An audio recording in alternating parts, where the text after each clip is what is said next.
নমস্কার, হেলথলাইনের অনুষ্ঠানে আপনাদের সকলকে স্বাগত। আজ আপনাদের সঙ্গে রয়েছি আমি অভিনন্দা। যারা নিত্য দর্শক হেলথলাইনের তারা জানেন যে বিভিন্ন গুরুত্বপূর্ণ বিষয়ে এই অনুষ্ঠানে আলোচনা করা হয় এবং আজও তার অন্যথা হবে না। আজকে মূলত আমরা যে বিষয়টিকে বেছে নিয়েছি আলোচনা করার জন্য, পেইন কিলারের ওষুধ আমরা হামেশাই খেয়ে থাকি। শরীরে যে কোনো জায়গায় ব্যথা হোক, হঠাৎ করে কোনো ব্যথাতে কিন্তু আমরা পেইন কিলার সবার আগেই নিই। তবে সেটা ক্ষতিকারক কতটা সেইটুকু এই যে হেল্পলাইনের অনুষ্ঠান আপনারা যারা দেখেন তারা জানেন যে বিভিন্ন এপিসোডে মোটামুটি পেইন কিলারের একটা টপিক কিন্তু আসে আলোচনার মধ্যে। সেক্ষেত্রে বাস্তবে কতটা ক্ষতিকারক এবং শরীরের কোন কোন অর্গানে সেই পেইন কিলার ক্ষতি করে, আজকে সেই বিষয়ে আলোচনা করব। কিডনিতে তার কতটা প্রভাব রয়েছে। আজ আমাদের সঙ্গে গেস্ট রয়েছেন যিনি doctor Tapas Pramanik, medical officer, RG Kar medical college and hospital. ডক্টরকে অনেক অনেক স্বাগত। এবং অনুষ্ঠান শুরুর আগে একটা ছোট্ট মেসেজ দর্শকদের দিয়ে রাখবো। যারা সিটিভিএন এর নিত্য দর্শক রয়েছেন, সবসময় আমরা মোবাইল ব্যবহার করি এবং সবসময় টিভির সামনে বসে থাকার সময় হয় না। সেক্ষেত্রে যাদের মোবাইলে ইউটিউব রয়েছে, ইউটিউব অ্যাপ, তারা মোবাইলে দেখতে পারেন, এবং যাদের নেই তারা কাইন্ডলি ইউটিউব অ্যাপ ইনস্টল করে নেবেন এবং সেখানে সিটিভিএন সার্চ অপশনে গিয়ে সিটিভিএন একেটি প্লাস লিখে সার্চ করবেন এবং সেখানে লোগো আসবে। সেখানে প্রেস করে কিন্তু সমস্ত অনুষ্ঠান লাইভ চলতে থাকে, সেখানে দেখতে পারেন। এবং পাশাপাশি সেখান থেকে বেরিয়ে গেলে যেহেতু সেটা আবার চলে যাবে, সেক্ষেত্রে কিন্তু সাবস্ক্রাইব করে রাখতে হবে। বেশ, এবারে আমরা আলোচনায় ঢুকবো। আজকে আমাদের টপিক রয়েছে পেইন কিলার নেফ্রোপ্যাথি। ব্যথার ঔষধে কিডনি কতটা ক্ষতি করতে পারে, কিডনির কতটা ক্ষতি হতে পারে। এবং প্রথমেই যে প্রশ্ন আপনার কাছে রাখবো ডক্টর, এই পেইন কিলার নেফ্রোপ্যাথি এটা কি, বিষয়টি কি? দেখুন, ব্যথার ওষুধে অনেক কিছুই সাইড এফেক্ট আছে, কিন্তু আমাদের আজকে যে মূলত বিষয় সেটা কিডনির উপরে কি ক্ষতি করে। মানে আপনি পেন কিলার যে সমস্ত মার্কেটে অ্যাভেলেবেল, তো সেইগুলো দেখা যাচ্ছে যে দীর্ঘদিন ধরে খাওয়ার ফলে কিডনিতে দেখা যাচ্ছে যে একটা ক্রনিক ইন্টারস্টিশিয়াল নেফ্রোপ্যাথি হয়, মানে কিডনিটা খারাপ হতে পারে। সেটাকেই বেসিক্যালি পেন কিলার নেফ্রোপ্যাথি বলা হয়। এইবার হচ্ছে দেখুন আমাদের দেশের মেন প্রবলেমটা কোথায়, বা ওয়ার্ল্ড হেলথ অর্গানাইজেশনেরও বিভিন্ন রিপোর্ট যেটা বলছেন যে এই যে পেন কিলারগুলো খাওয়া হয় সবগুলোই বেশিরভাগ ক্ষেত্রে ওভার দ্য কাউন্টার মেডিকেশন। সেটা যদি মানে তার মানে যত ওভার দ্য কাউন্টার মেডিকেশন মানে কি, কেউ হয়তো ফার্মেসিতে গেল, গিয়ে আমাকে ব্যথার ওষুধ দিন। অনেকে হয়তো দেখা যাচ্ছে আজকাল আপনি যেমন কিছুক্ষণ আগেই বললেন নেট, এখন তো সবার মোবাইলেই নেট অ্যাভেলেবেল, এআই আছে, চ্যাট জিপিটি আছে, বা গুগল সার্চ করে খুঁজে পেলো এটা ব্যথার ওষুধ এবং সে গিয়ে খেয়ে নিল। এবং বেশিরভাগ ক্ষেত্রে দেখা যায় ডেভেলপিং কান্ট্রি বা এই লেস ডেভেলপড কান্ট্রি যেগুলো রয়েছে সেগুলোর ক্ষেত্রে এগুলো বেশি। আপনি যদি ইউরোপিয়ান কান্ট্রি বা অন্যান্য ওয়েস্টার্ন যেগুলো ডেভেলপড কান্ট্রি, আপনাকে কিন্তু প্রেসক্রিপশন ছাড়া ওষুধ দেবে না, সেটা যাই করুন না কেন। কিন্তু আমাদের এখানে দেখা যায় যে খুব বেশি পরিমাণে ওভার দ্য কাউন্টার মেডিকেশন চলে, বা বিভিন্ন জায়গায় লোকালি কোয়াক ডাক্তার তাদের কাছেও খুব ইজিলি অ্যাভেলেবেল। কিন্তু এই পেন কিলারগুলো খাচ্ছে তারা কিন্তু হয়তো জানেও না, মানে যে কটা করে দিনে খেতে হবে, কত দিন খাওয়া যেতে পারে। এই যে ইরেশনাল মানে একটা বা খাচ্ছে, এই অভিযোগটা কিন্তু দীর্ঘদিন ধরেই আছে। একটা হচ্ছে এই পেন কিলার আর একটা হচ্ছে অ্যান্টিবায়োটিক, যার ফলে কিন্তু বিভিন্ন সাইড এফেক্ট হয়। যেহেতু অ্যান্টিবায়োটিকটাই শোনায়, আমি ওইদিকে যাচ্ছি না, আমি পেন কিলারের টপিকটাই যাচ্ছি। তো এটা দেখা গেছে যে আমাদের দেশে, মানে আমাদের সারা পৃথিবীতে যদি দেখা যায়, প্রায় 50 to 70% মানুষ কোনো না কোনো সময় বছরে একবার, মানে অ্যাডাল্ট পপুলেশন যারা আছে তারা এই এনসেট খেয়েছে। সব থেকে বেশি হয় এনসেট, এটা আমি পরের টপিকে আসবো যে এনসেট কি জিনিস। আর 15 থেকে 20% অ্যাডাল্ট পপুলেশন প্রায় দেখা যায় যে তারা সপ্তাহে একবার অন্তত খেয়েছে বা তার থেকে বেশি খেয়েছে এই পেন কিলার, বিশেষ করে হচ্ছে এনসেট। যে এনসেট থেকে সব থেকে বেশি হচ্ছে এই পেন কিলার নেফ্রোপ্যাথি হয়। এইবার আমাদের এখানে দেখুন ওভার দ্য কাউন্টার মেডিকেশনে বললাম 50 to 70% লোকে দেখা যায় পেন কিলারই দেয়। যদিও পশ্চিমবঙ্গে আমাদের এখানে মানে হয়তো এটা হাস্যকর কথা হবে, কিন্তু এটা বাস্তবে সত্যি, সব থেকে বেশি গ্যাসের ওষুধ বিক্রি হয়, মানে হচ্ছে র্যানট্যাক, তারপরে আপনার প্যান্ডি, ওমেসডি, এইসবই দেখবেন বেশি বিক্রি হয়। কিন্তু তারপরে যেটা বেশি বিক্রি হয় কিন্তু পেন কিলার। কিন্তু মানে অল ওভার ওয়ার্ল্ডে যদি দেখেন সব থেকে বেশি ওভার দ্য কাউন্টার মেডিকেশনের বিষয়ে পেন কিলার। এইবার পেন কিলারে আসে যে পেন কিলার কিন্তু বিভিন্ন টাইপের হয়, মানে একই রকম পেন কিলার আছে তা নয়। এটা নিয়ে অনেকে ভাববে যে পেন কিলার খাওয়া মানে অনেক আতঙ্ক ও ভয় পেয়ে যেতে পারে না। আমরা আসবো, একটু তার আগে জানতে চাইবো এই পেন কিলার কিডনিতে কি কি ধরনের ক্ষতি করতে পারে, কি প্রভাব ফেলে। দেখুন, পেন কিলার হচ্ছে দুটো জিনিস হয় কিডনি যে মেন এফেক্ট, একটা হচ্ছে অ্যাকিউট এফেক্ট আর একটা হচ্ছে ক্রনিক এফেক্ট। একটা হচ্ছে অ্যাকিউট কিডনি ইনজুরি করতে পারে আর একটা হচ্ছে ক্রনিক কিডনি ইনজুরি, মানে একেআই আর হচ্ছে সিকেডি। একেআই মানে হচ্ছে একটা সাডেন শাটডাউন কিডনিতে হলো, মানে সাডেন ক্ষতি হলো, সেটা হয়তো রিভার্সেবল, মানে ওই পেন কিলার আপনি বন্ধ করে দিলেন বা অন্যান্য আর কোনো ফ্যাক্টরস যদি থাকে সেগুলোকে যদি আপনি বন্ধ করে দেন, তাহলে দেখা যাচ্ছে যে কিডনিটা আবার নর্মাল অবস্থায় ফিরে আসতে পারে। সেইটাকে বলা হয় যে একেআই। আচ্ছা। এটা পেন কিলার ক্ষেত্রে মানে পেন কিলার খাওয়ার পরে একেআই হতে পারে। আর একটা হয় হচ্ছে সিকেডি, মানে দীর্ঘদিন ধরে দেখুন ওই বারবার কিডনিটা ক্ষতি হচ্ছে, হতে হতে আপনি হয়তো ট্রিটমেন্ট করছেন না, তারপরেও পেন কিলার খেয়ে যাচ্ছেন, কারণ একটা টাইম পর্যন্ত অনেক সময় বোঝা যায় না যে এই পেন কিলার খাচ্ছি কিন্তু কিডনিতে ভেতরে এফেক্ট হয়ে গেছে কিন্তু বাইরে কোনো সিমটম নেই। তো সেক্ষেত্রে অনেক সময় বোঝা যায় না, তো সেটা অনেক সময় দেখা যায় সিকেডি হয়ে যায়, যেটাকে বলে ক্রনিক কিডনি ডিজিজ, যার 5টা ভাগ। আমি এর আগেও এগুলো নিয়ে সিকেডি নিয়ে প্রোগ্রাম করেছি, ওইটা নিয়ে এই জন্য বলছি না, আমার পুরোনো এপিসোডগুলো দেখলে দর্শকরা এটা জানতে পারবেন।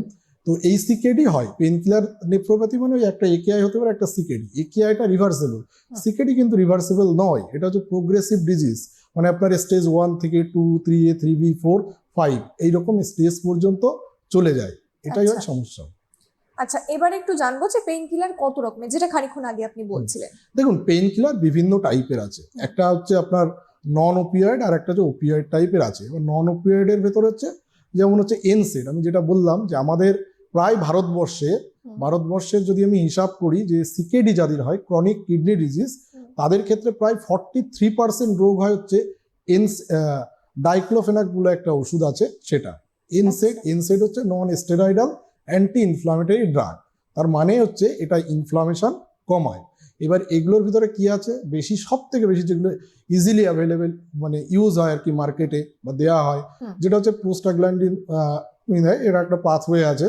আর এই ওষুধগুলোর কাজ হচ্ছে কিডনিতে যে ব্লাড সার্কুলেশন হচ্ছে সেই জায়গায় প্রোস্টাগ্ল্যান্ডিন থ্রু দিয়ে হচ্ছে এবং ওখানে গিয়ে এটা ইনহিবিশন করে, যার ফলে কি হয় যে আস্তে আস্তে ওই জায়গাটা কিডনিটা খারাপ হতে পারে। এবার কিডনি খারাপ হওয়া, দেখুন একদিনে তো কিডনি খারাপ হয়ে যাবে না এবং কিডনি খারাপ হয়ে ডায়ালিসিস হবে, ওটা তা নয়।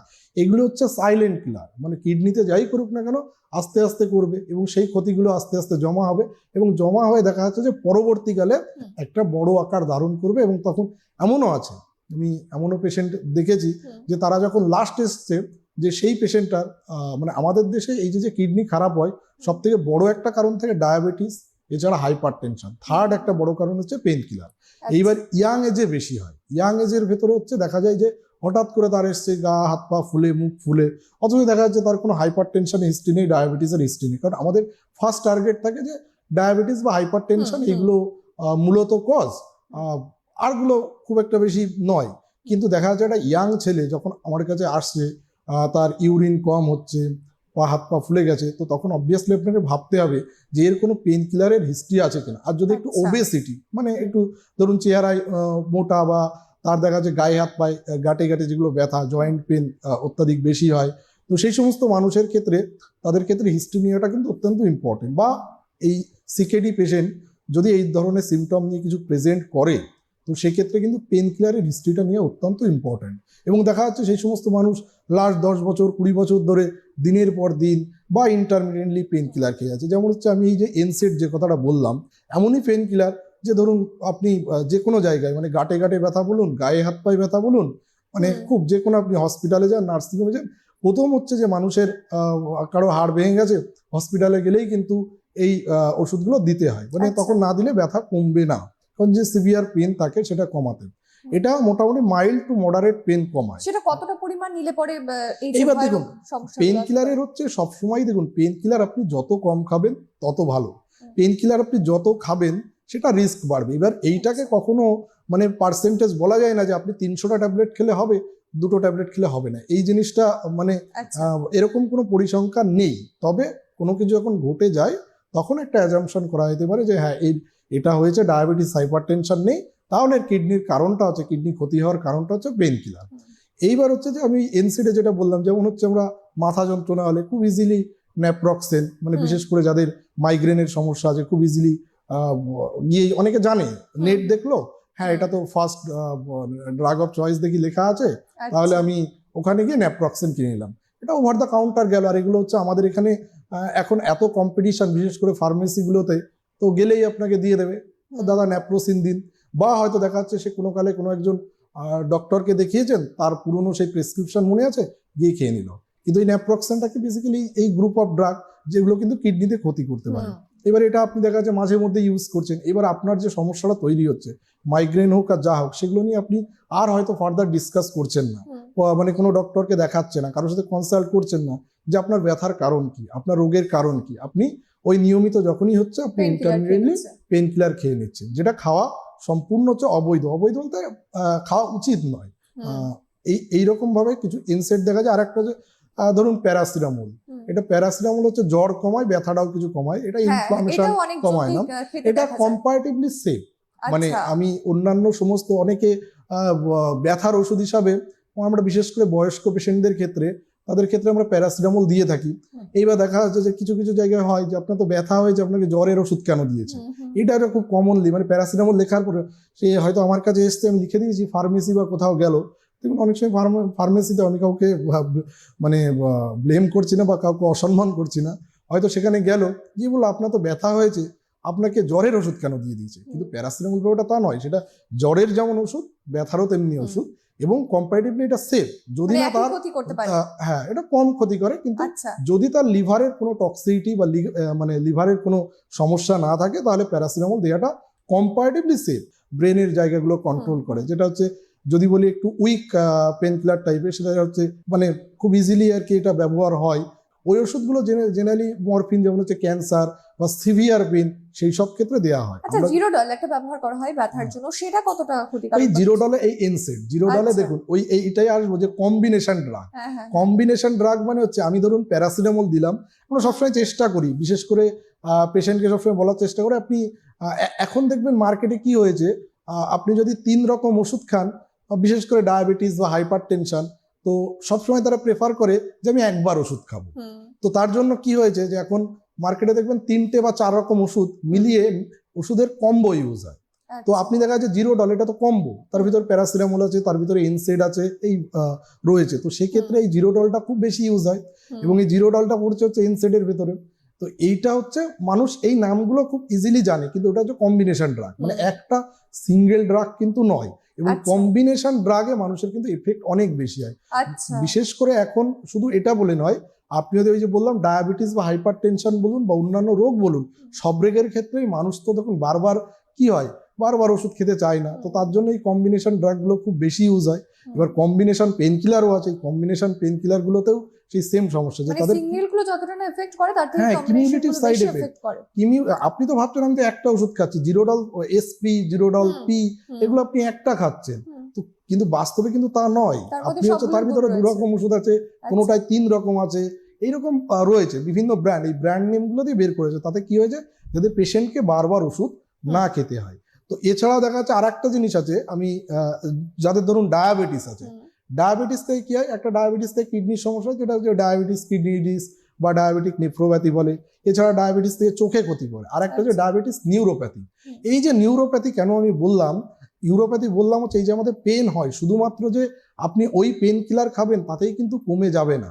নিউরোপ্যাথিক পেন হলে কিন্তু শুধুমাত্র এই যে এনসেড বলুন, ওপিওয়েড বলুন, এইগুলোতে কাজ হবে না, তার সাথে আপনাকে কিন্তু নিউরোপ্যাথিক পেন কমানোর জন্য কিছু ওষুধ আছে, এই ওষুধগুলো কিন্তু দেয়া হয়, এগুলো না দিলে কাজ হয় না। তো অনেক মানুষ কি করে দেখুন, বিশেষ করে এগুলো তো গ্রামের দিকে বা যাদের ওখানে হয়তো দেখা যাচ্ছে যে সেই হেলথ ফ্যাসিলিটিস কম, তো তারা কি করছে, সবাই তাদের পক্ষে হয়তো বারবার কোনো কনসালটেন্টকে ভিজিট করা সম্ভব হচ্ছে না, রয়েছে তার ডায়াবেটিক নিউরোপ্যাথি, তিনি বারবার ওই কি করছেন, এনসেড কিনে খাচ্ছেন, কিন্তু আদতেই তার হচ্ছে নিউরোপ্যাথিক পেন, তার উচিত ছিল এই যে গাওয়াপেন্টিন বা প্রিগাবালিন, ডালক্সেটিন, এই টাইপের ড্রাগগুলো তার দেওয়ার, কিন্তু সে দেখা যাচ্ছে কোনোদিনই খাচ্ছে না, সে দিনের পর দিন কি করছে, খুব বেশি হলে দেখা যাচ্ছে এই ডাইক্লোফেনাক ইনজেকশন নিচ্ছে বা দেখা যাচ্ছে তার ট্যাবলেটগুলো খাচ্ছে। কিন্তু এই যে বললাম, ইন্ডিয়াতে 43% কিন্তু 40 থেকে 48 বছরের ভেতরে এই ডাইক্লোফেনাকের কারণে এই মানে এই নেফ্রোপ্যাথিটা হয়, মানে পেন কিলার। আমি আসবো যে মোটামুটি ধারণা যারা দর্শক রয়েছেন মোটামুটি হচ্ছে যে পেন কিলার আসলে কোন কোন পেন কিলার ক্ষতিকারক এবং সমস্তটাই ক্ষতিকারক। এবং এবারে পরবর্তী যে প্রশ্ন রাখবো আপনার কাছে, যে এই পেন কিলার নেফ্রোপ্যাথিক মোটামুটি কাদের মধ্যে, কোন এজটার মধ্যে বেশি দেখা যায়? দেখুন, পেন কিলার নেফ্রোপ্যাথি তো সব থেকে বেশি আমি বললাম, দেখুন মানে দেখা যায় বলতে যার ব্যথা আছে সে এই ওষুধটা খাবে, এটা হচ্ছে মানে সে বুঝে খেলো বা না বুঝে খেলো, সব থেকে বড় ব্যাপার হচ্ছে সে যদি ডক্টরের, কারণ পেন একটা দেখুন যে কোনো মানুষের, আমি একজন ডক্টর, আমি বলছি, কিন্তু আমার পেন হলে আমি তো অবশ্যই পেন কিলারই খাবো। এইবার হচ্ছে আমাকে বুঝতে হবে যে কোনটা কতটা সেফ। কোনো পেন কিলারেরই যে একদম সম্পূর্ণ, আমি যতগুলো পেন কিলার বললাম, এছাড়া আর একটা হচ্ছে কোনো কোনো সময় স্টেরয়েড ইউজ করা হয়, কিন্তু স্টেরয়েডও যে সাইড এফেক্ট বিন তা কিন্তু নয়।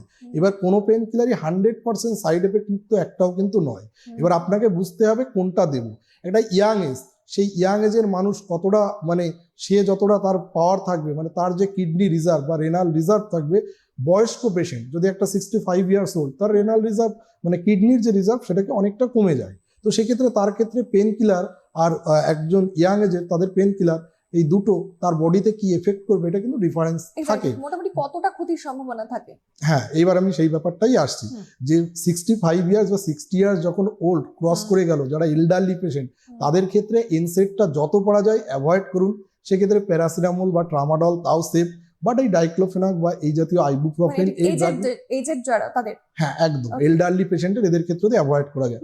আর একটা হচ্ছে যাদের ডায়াবেটিস আছে, যদি ডায়াবেটিস থাকে এবং তার সাথে আপনি পেন কিলার বারবার খেয়ে যাচ্ছেন, ডায়াবেটিস থেকে তো একটা নেফ্রোপ্যাথি হওয়ার চান্সেস রিস্ক থেকেই যায়। কারণ আমাদের দেশে ডায়াবেটিস থেকে সিকেডি বা ডায়াবেটিক নেফ্রোপ্যাথি সব থেকে বেশি এবং সাউথ ইস্ট এশিয়াই বেশি।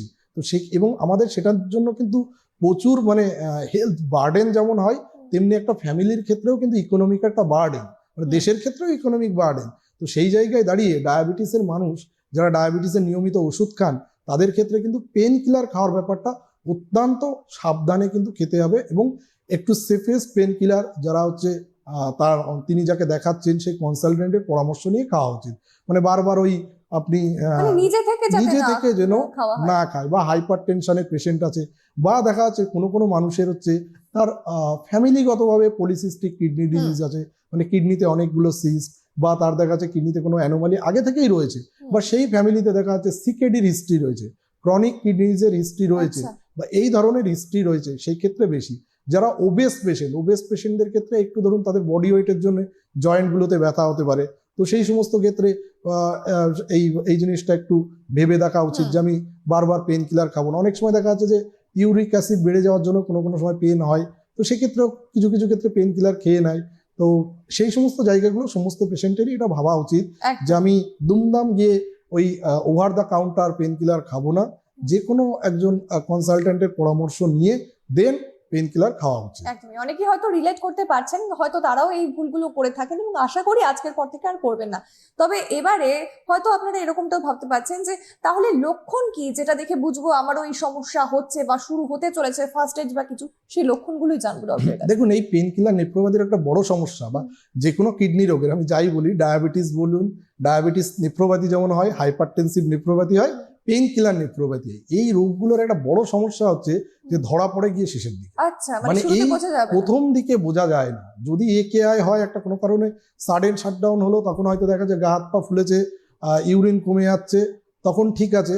কিন্তু কিছু কিছু ক্ষেত্রে যদি আস্তে আস্তে ডেভেলপ করে, মানে সিকেডি ডেভেলপ করে, হয়তো স্টেজ 1, 2, 3 কিছু বোঝাই গেল না, পরে দেখা যাচ্ছে যে হঠাৎ করে তার পা ফুলতে শুরু করেছে, তার মুখ ফুলতে শুরু করেছে, তার দেখা যাচ্ছে বমি, এবং সেই স্টেজ যদি একদম লাস্টের দিকে ধরা পড়ে, মানে 4, 5, তো সেক্ষেত্রে দেখা যাচ্ছে তার মানে ইউরিনটা কমতে শুরু করেছে, বা এই সময় দেখা যাচ্ছে যে তার ঘুম ঠিকঠাক হচ্ছে না, খেতে পারছে না, বমি লাগছে, এরকম কোনো কোনো পেশেন্টে দেখা যাচ্ছে হঠাৎ করেই, মানে একদম হঠাৎ করেই ধরা পড়বে, একদম সে তখন দেখা যাচ্ছে সিকেডি স্টেজ 5-এ চলে এসছে। মানে কোনোভাবে শুরুতে ধরা পড়া সম্ভবই নয়। না, সব ক্ষেত্রে নয় যে সবার ক্ষেত্রে একই রকম হবে, প্রেজেন্টেশন হবে তা নয়, কিছু কিছু ক্ষেত্রে হয়। এখন দেখুন, আমরা সবসময় বলি যে একটা এজের পরে রুটিন ব্লাড টেস্ট সবারই করা উচিত। এবার রুটিন ব্লাড টেস্ট করলেই যে একদম ধরা পড়ে যাবে সেটাও নয়, ইউরিন টেস্ট করা যেতে পারে।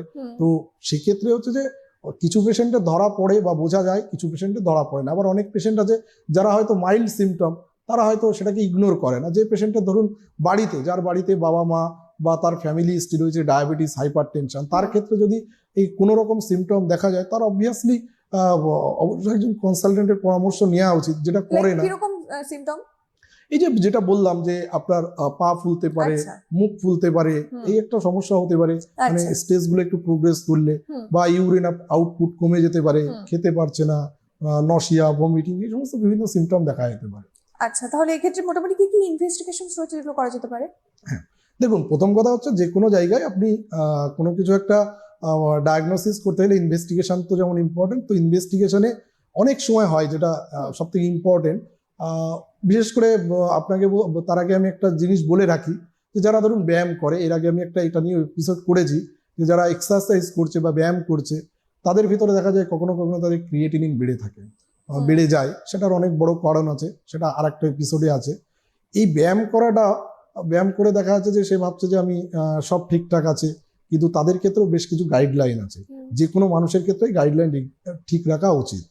এইবার হচ্ছে যে ক্রিয়েটিনিন, মানে আমি ব্লাড টেস্ট করলাম, ক্রিয়েটিনিন আমার নর্মাল আসলো। এবার আমি ধরে নিলাম, সবাই ভাবে যে ক্রিয়েটিনিন নর্মাল মানে আমার কিডনির কোনো সমস্যা নেই। এটাই হচ্ছে ভুল ধারণা, যে ক্রিয়েটিনিন নর্মাল তার, এটা কিন্তু একদমই নয়। কিন্তু তার অলরেডি ইউরিনে দেখা যাচ্ছে প্রোটিন লিকেজ হতে শুরু করেছে। Urine for ACR albumin creatine ratio এইটা করা যেতে পারে। তখন যদি দেখা যায় যে অ্যালবুমিন বেরোচ্ছে, সেটা বেরোনোর আর অন্য কোনো কারণ নেই। যদি তার এই ডায়াবেটিসের হিস্ট্রি থাকে বা হাইপারটেনশন হিস্ট্রি না থাকে, তবুও সে পেন কিলার নিয়মিত খাচ্ছে, তো সেক্ষেত্রে তার সেটা ভাবা উচিত।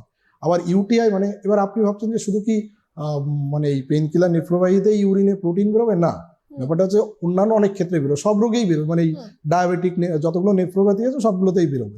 এবার যার ডায়াবেটিস নেই, যার হাইপার টেনশন নেই, এবার তার ইউরিন টেস্টে যদি কালচার এবং সেন্সিটিভিটি করা হলো, দেখা যাচ্ছে সেটা নেগেটিভ, মানে কোনো গ্রোথ নেই। তো সেক্ষেত্রে ইউটিআই এর জন্য প্রোটিন লিকেজ হচ্ছে না, তখন ভাবতে হবে যে পেন কিলার নেফ্রোপ্যাথি দিকে হচ্ছে কিনা এইটা। আর ব্লাডের ইউরিয়া ক্রিয়েটিন অবশ্যই করা যেতে পারে। এইবার হচ্ছে আরেকটা যে ইউএসজি করে দেখা যেতে পারে যে তার কিডনির সাইজ কেমন আছে। কিডনির সাইজ যদি নর্মাল থাকে, তার সাথে সিএমডি কর্টিকোমেডুলারি ডিফারেন্সিয়েশন ইকোজেনেসিটি রেজড আছে কিনা, এগুলো দেখে ডিটারমাইন করা যায় যে তার সিকেডির দিকে এগোচ্ছে কিনা।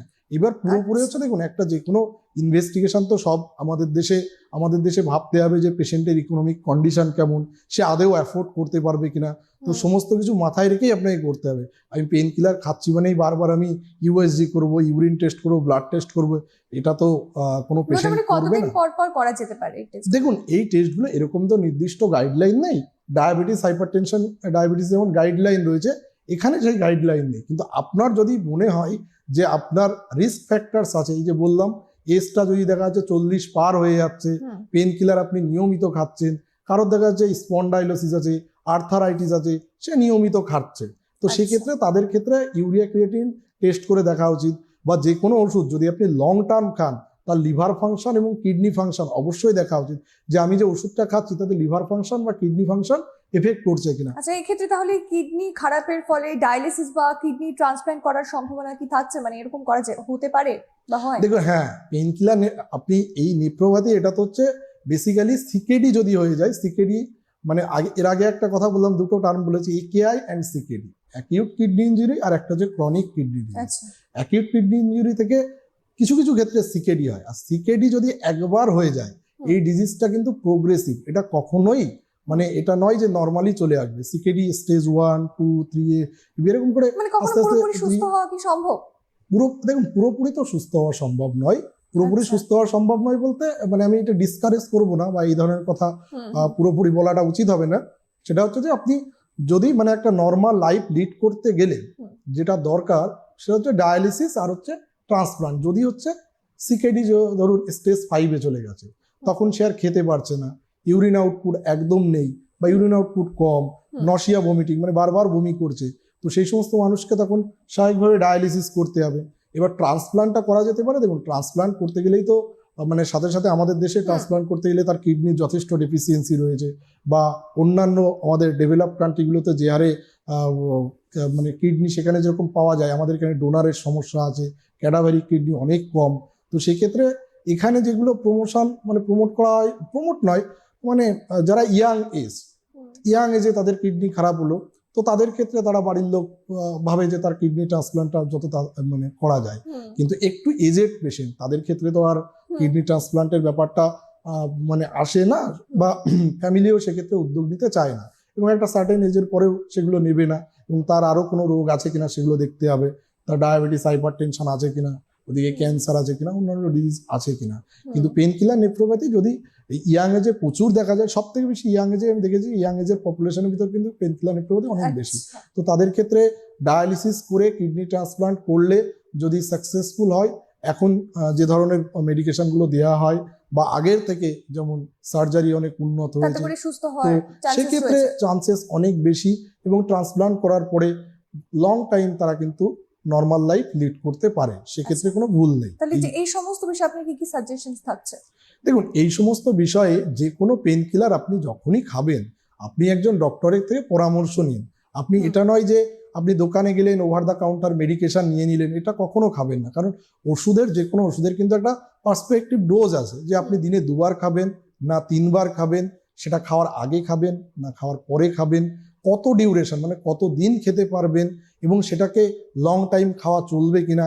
এবং আপনি লং টাইম খাচ্ছেন কিন্তু কখনো আপনি লিভার ফাংশন দেখছেন না, কিডনি ফাংশন দেখছেন না, তাহলে কিন্তু আপনি বুঝতেও পারবেন না যে এগুলো আপনার অজান্তেই আপনার শরীরের অন্য কোনো অর্গানে ক্ষতি করছে কিনা। দেখুন, ওষুধ তো অনেক টাইপের আছে, পেন কিলার অনেক টাইপের আছে, যেমন ডায়াবেটিসের অনেক ড্রাগ আছে, হাইপার টেনশনের অনেক ড্রাগ আছে, এবং আপনি নেটে শুধু দেখে নিলেন যে প্রেশারের ওষুধ মানে অ্যামলোডিপিন, ডায়াবেটিসের মানে মেটফরমিন, পেন কিলার মানে আপনি জিরোডল, কেউ দেখা যাচ্ছে পাইরিজেসিক।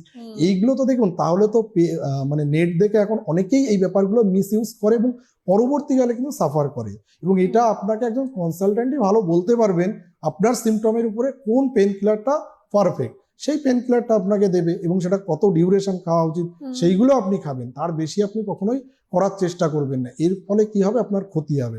আর যারা ধরুন রোগটাকে ডায়াগনোসিস করতে হবে, ধরুন অস্টিও আর্থারাইটিস আছে, এখন অন্যান্য অনেক মেডিকেশন বেরিয়ে গেছে, মানে পদ্ধতি বেরিয়ে গেছে, বা অনেকে কি করে দেখুন, সার্জারি যাদের দরকার তারা সার্জারি করবে না। অনেক কিছু কিছু মানুষের ভিতরে অপারেশন নিয়ে একটা, সার্জারি নিয়ে তাদের ভিতরে একটা ভ্রান্ত ধারণা আছে, তারা লং টাইম পেন কিলার খাবে কিন্তু সার্জারি করবে না। কিন্তু আমি আমার ব্যক্তিগত মতে বলবো, সার্জারি করার থাকলে সার্জারি করে নেওয়া ভালো, সেক্ষেত্রে পেন কিলারটাকে অ্যাভয়েড করুন। কিন্তু সার্জারি করে নিলে সেইটাকে রিকভার হয়ে যাওয়ার চান্স থাকে, না হলেও হয়তো দেখা যাচ্ছে যে কিছু কিছু সার্জারি আছে সেগুলো আপনাকে ভালো রাখবে, কিন্তু পেন কিলার খেতে হবে না, সার্জারি আপনাকে কিন্তু সুবিধা করবে।